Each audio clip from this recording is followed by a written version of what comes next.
Lucas capítulo 11. E aconteceu que, quando acabou de orar em certo lugar, um dos seus discípulos lhe disse: Senhor, ensina-nos a orar, como também João ensinou aos seus discípulos.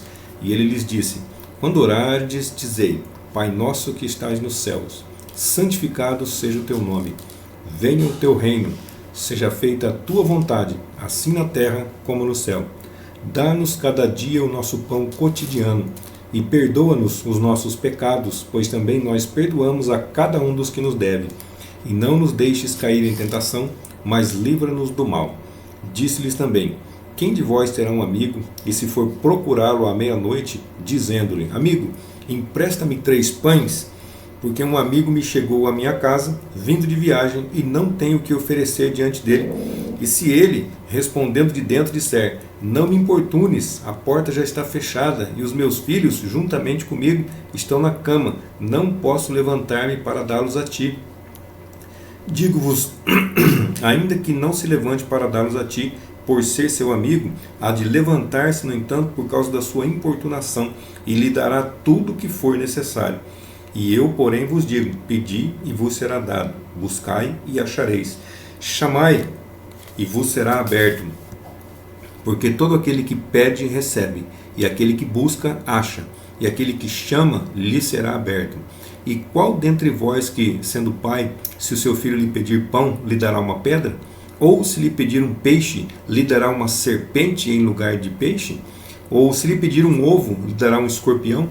Pois se vós, sendo maus, sabeis dar boas dádivas aos vossos filhos, quanto mais vos dará o vosso Pai Celestial o Espírito Santo àqueles que lhe pedirem? E estava ele expulsando um demônio, o qual era mudo.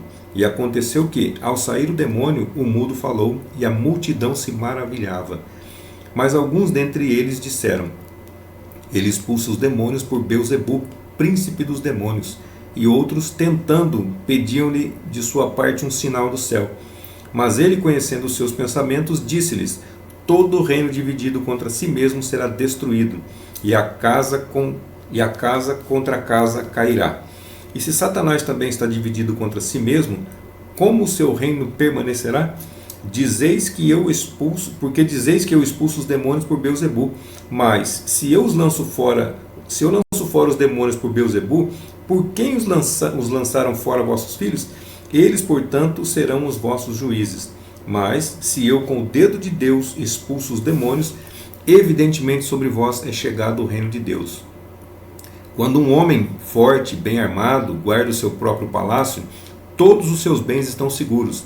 Mas, quando vier outro mais forte do que ele e o vencer, tirar-lhe-á a sua armadura completa em que confiava e repartirá os seus despojos. Aquele que não é comigo é contra mim, e aquele que comigo não recolhe, espalha. Quando o espírito imundo sai da pessoa, anda por lugares sem água, buscando repouso, e não o encontrando, diz: Voltarei para minha casa de onde saí. E regressando, a encontra varrida e adornada. E então vai e leva outros 7 espíritos piores do que ele, e entrando, se estabelecem ali. E o último estado daquele homem se torna pior do que o primeiro. E aconteceu que, enquanto ele dizia essas coisas, uma mulher do meio da multidão, levantando a voz, lhe disse: Bem-aventuradas as entranhas que te trouxeram e os seios em que mamaste. Mas ele disse: Antes, bem-aventurados os que ouvem a palavra de Deus e aguardam. E quando as multidões se ajuntaram ao redor dele, começou a dizer-lhes: Maligna é esta geração. Procura empenhadamente por um sinal, e nenhum sinal lhe será dado, senão o sinal de Jonas, o profeta. Porquanto da mesma forma como Jonas foi sinal para os ninivitas, assim também o Filho do Homem o será para esta geração. A rainha do sul se levantará no juízo contra os homens desta geração, e os condenará, porque ela veio dos confins da terra para ouvir a sabedoria de Salomão. E eis aqui, neste lugar, quem é maior do que Salomão. Os homens de Nínive se levantarão em juízo contra esta geração e a condenarão, porque eles se arrependeram com a pregação de Jonas. E eis aqui neste lugar quem é maior do que Jonas. E ninguém, ao acender uma candeia, a coloca em um sótão debaixo do alqueire, mas no candeeiro, para que os que entram vejam a luz. A candeia do corpo é o olho. Portanto, enquanto o teu olho for simples, todo o teu corpo será cheio de luz, mas enquanto for mau, o teu corpo também será tenebroso. Vê, pois, que a luz que há em ti não sejam trevas.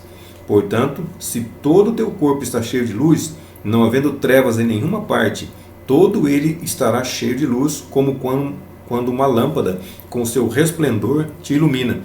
Enquanto ele ainda estava falando, um fariseu lhe rogou que fosse comer com ele. E ao entrar, recostou-se à mesa. Mas o fariseu admirou-se quando viu que ele não cumprira o rito de lavar-se antes de comer. E o Senhor lhe disse: assim vós, os fariseus, limpais o exterior do copo e do prato, mas o vosso interior está cheio de rapina e de maldade. Insensatos, aquele que fez o exterior não fez também o interior? Antes dai esmola do que tiverdes, e eis que todas as coisas vos serão limpas.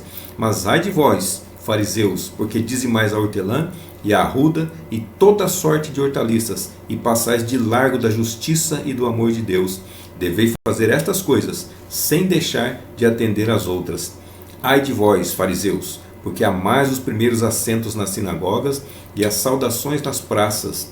Ai de vós, que sois como sepulturas sem lápides, sobre as quais os homens andam sem dar-se conta. E respondendo-lhe um dos doutores da lei, disse: Mestre, quando dizes estas coisas, tu também nos insultas. Mas ele disse: ai de vós também, doutores da lei, porque carregais os homens com cargas difíceis de transportar, mas vós mesmos não levantais um só dedo para ajudá-los com essas cargas. Ai de vós, que edificais os sepulcros dos profetas, a quem os vossos pais mataram. Verdadeiramente vós sois testemunhas de que aprovais as obras de vossos pais, porque eles em verdade os mataram, e vós edificais os seus sepulcros.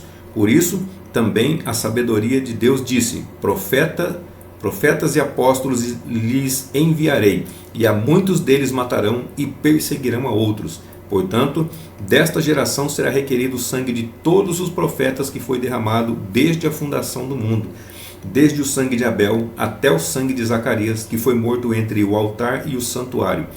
Verdadeiramente vos asseguro que a esta geração se pedirá contas de tudo isto. Ai de vós, intérpretes da lei, que vos apoderastes da chave do conhecimento, mas vós mesmos não entrastes, e aqueles que entravam, vós os impedistes. E enquanto lhes dizia estas coisas, os escribas e os fariseus começaram a apertá-lo com veemência, provocando-lhe para que falasse a respeito de muitas coisas, armando-lhe ciladas e procurando apanhar alguma coisa que saísse da sua boca para que o acusassem.